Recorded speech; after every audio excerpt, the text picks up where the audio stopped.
Guys, welcome to Witty Builds. If you're new to the channel, my name's Danny and I provide building knowledge, life skills and a little bit of behind the scenes. Now look, if you're on the hunt to buy a new house, stick around because in this video I'm going to show you 10 critical things to look for when purchasing a new house. This could cost you thousands of dollars if you don't do these simple checks.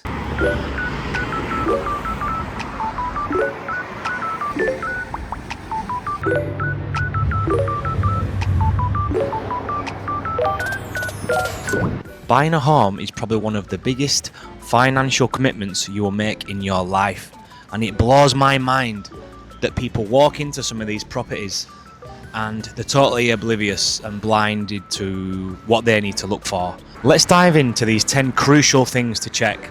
Let's get into it. All right, so you've seen a house that you love and you want to go and have a look. First thing you do, you want to book an inspection with the real estate agent and try not to go on a Saturday when every man and his dog are there, so you've got a bit more room to do these checks, okay? Number one, all right, walk in, take your time, all right? Don't feel like you're pressured because the real estate stood there waiting around. You take your time, okay? This is the biggest financial commitment you're gonna make, all right?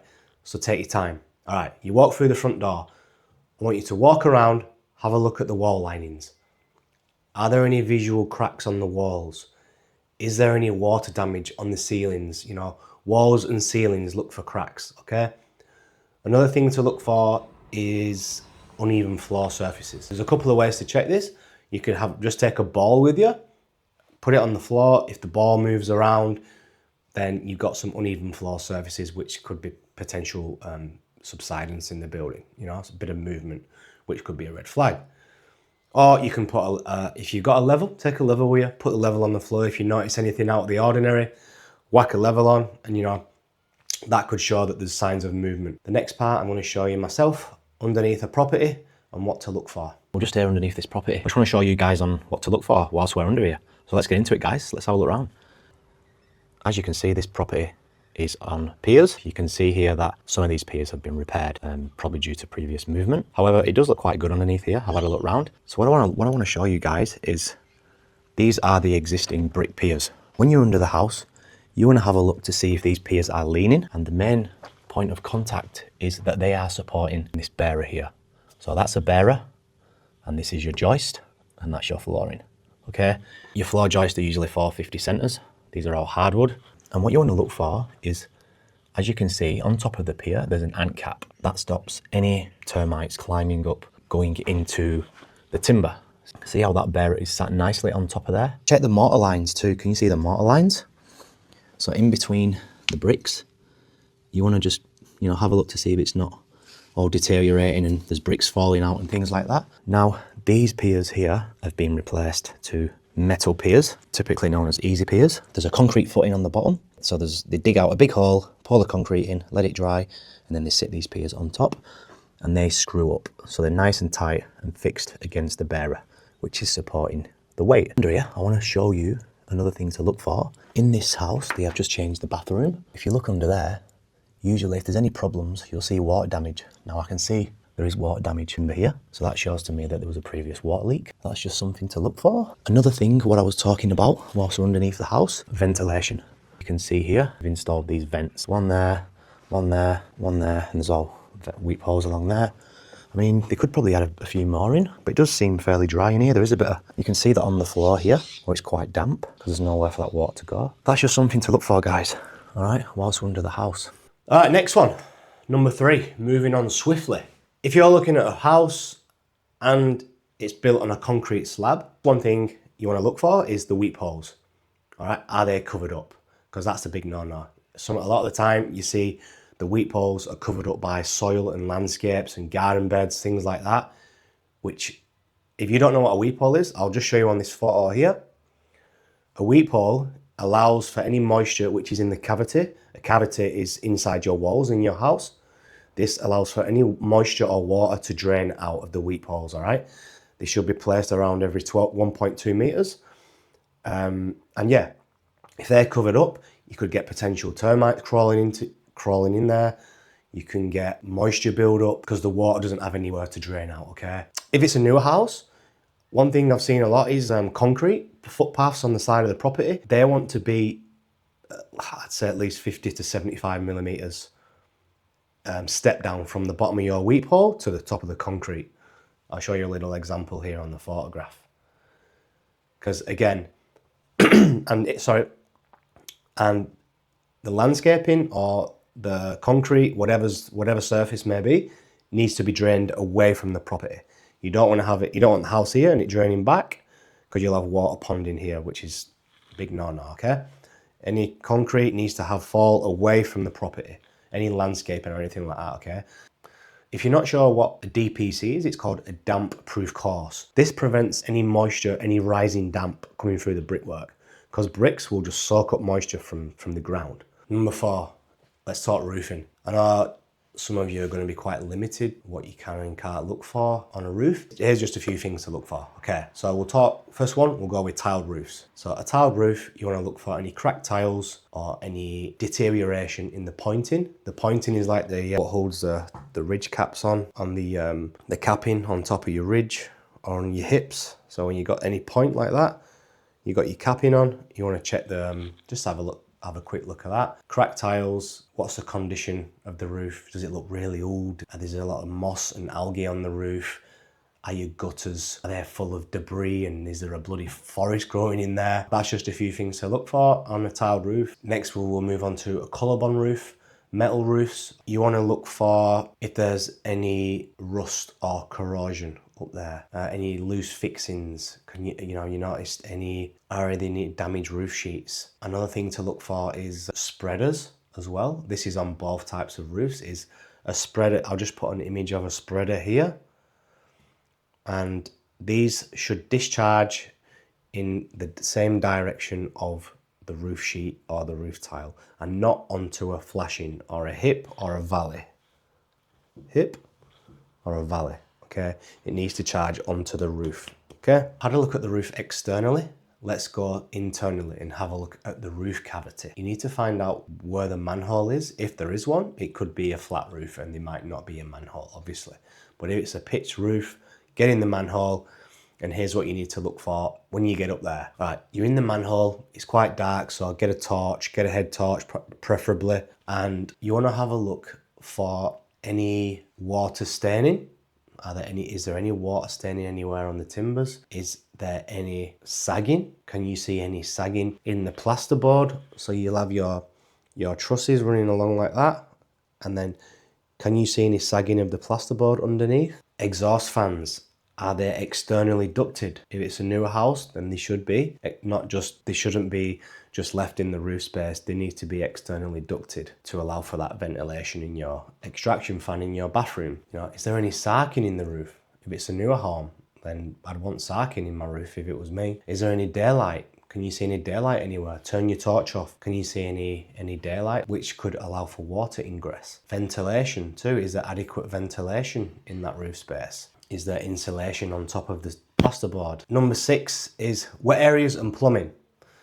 So one thing you can do, you go back in the house, go to each wet area and turn on the taps. In the kitchen, in the laundry, in the bathroom, okay? Turn the taps on, open the vanity underneath, have a look to see if there's any water leaks in the pipe, in the drain pipe there. Okay. I've told you about underneath the house. You can have a look at the penetrations underneath the house. We've covered that. Any water damage underneath the property, if it's on piers, I mean. Another one is shower screens. Get in the shower. If there's a shower screen, wet all the shower screen. All right, give it a good spray, and then you need to have a look to see if that's leaking or not. And now I'm going to do another separate video on waterproofing and wet areas. I'm going to go into more detail about that. In this video is just a general check over hot water system condition. Have a look at the date. Is it past its sell by date? Is it 10 years old? I'd say about 10 to 15 years old, they may need replacing. So that's just one thing to consider. Your floor waste in your wet areas. Is there falls in the bathroom? Again, put your ball on the floor. Check you've got adequate fall. Water damage is one of the main ones. This video is just a general check over as well. I am going to do another video on a brand new home inspection as well. So that'll cover more in-depth waterproofing requirements to look for, okay? Number 7, external drainage. So water is one of the biggest enemies you know, everyone faces in a building. It can cause so much damage. And let's go through external drainage. So just want to check, get a hose, spray it on the roof, check your gutters are flowing naturally on your downpipes and they're all connected properly outside. You want to check, have a look at them, check your stormwater drains are functioning, have a look at the stormwater outside, you know, have a talk to your neighbours, things like that. Is there any stormwater issues around there? You know, it's really good to have a speak to the neighbours. And another big one is water ponding around the foundations of the building. You don't want any, you want to have falls away from your property so that the water doesn't affect the foundations of the building. All right, because if your house is on piers and water ponds around that pier, then it's going to move, which causes problems in the foundation and the structure elements of the building. Number 8, windows and doors. Now, you just want to check the windows operate smoothly. You know, do they open? Do they close? Have you got fly screens on there? Are the fly screens intact? Because the last thing you want to be doing is cooking your dinner and it's red hot and you can't even open the window because all the flies will come in. Just the little things, you know what I mean? Yeah, go around and check all the doors. Check all the cabinetry in the kitchen as well. I know it's only little things, but it's just something to consider. Check all the doors are opening and closing properly and functioning. Just one thing you can do, if you got a partner outside, spray test all the windows. And that's a big one because that's water ingress. You can go around each window and give it a spray. Have one person on the inside, one person on the outside. Take your hose weir, bring a hose weir to the inspection. Number 9, appliances and electrical. So let's talk electrical first. Let's go to your switchboard and the outside of your building. Have a look at the condition of the switchboard. All right, this is just a visual inspection only. I'm not a licensed electrician, all right? However, these are just some red flags to look for, okay? Have a look at the condition of the switchboard, all right? Is it rusted out, whatever? You know, then open the switchboard, have a look. Is it modern or is it very old? All right, is there any signs of any burning marks in there? Is there presence of RCDs or water ingress issues? Make sure, is it all sealed up properly? Is it flashing on top of the switchboard? All right, we'll go in the house now and have a look at the electrical components in your house. Are the lights turning on? Check all the lights, check they're all working, check the power points all work in each room. Any discoloration on the power points to check there's any, you know, any burn marks or anything like that. If there is, I suggest you don't go anywhere near it. Light switches, are they cracked? Are they loose? Again, any evidence of any overheating or burning on there? Smoke alarms, is there any presence of any smoke alarms? Are they functioning? And then you've got appliances now. So your aircon, what's the age of the aircon? Is it working? Is it past its sell-by date? Just check it's functioning. Same as a hot water system, check it's working. Turn the tap on, check you got hot water. So you also want to check your oven's functioning. Has it got an isolation switch in the kitchen to turn it on and off? Your cooktop, check it's all working. Does it have an extraction fan? Is that functioning? Is it working? Dishwasher, you know, is it included? Is that working as well? Have a check it's all connected underneath the sink. Washing machine connections, you know, in the laundry. You want to have a look at them to see they've got connections there ready for you to put your washing machine in place. Number 10, thanks for sticking around. I hope you found this video helpful. So driveways, fencing, and the neighbourhood. Have a look at the condition of the driveway. You know, is it sloping towards a house? Is it cracked? Does it need replacing? Because it's pretty expensive to replace a driveway, all right? You know, it's costing, you're looking at around 10 grand, depending on size of it, you know. Fences, have a look at the condition of the fences around the property. Your new neighbours could have dogs, all right? And if you've got kids and there's a gap in the fence, who's going to fix that up? All right, once you move in, it could be costly. If it's a big block, you know, you want a new fence, you're talking 10 grand. Retainer walls, have a look at the condition of the retainer walls. When was it built? Has it got an engineering report? Just something to consider. Over a metre high or 800 mil to 1 metre high, I think anything over that is required to have an engineer sign it off. Traffic, are you on a main road? Are you living near any coal mines or any factories, and is there a gym across the street? What plays loud music? Things to consider, okay? Your neighbours, all right. Animals, neighbours, things like that, okay? I had a bit of an issue with a neighbour where they've had some animals and it's been a bit of a pest, but I won't go down that rabbit hole now. But that's just one thing to consider. Have a chat with your neighbours. Have a chat with your street. Knock on a few doors, introduce yourself. Tell them you're thinking of buying the property and, you know, what's it like living on their street? Communicate. If you don't ask, you're never gonna know. And once you move in, once you sign that dotted line, that's it. Guys, I hope you found this video useful. Thanks for sticking around till the end. I'm gonna put a link in the description of a free checklist that you can download for free. Guys, do your checks. Do your checks. It's the biggest financial thing you are gonna buy in your whole life. Take your time. Don't feel rushed. All right, I hope you found it useful, and I'll see you on the next one.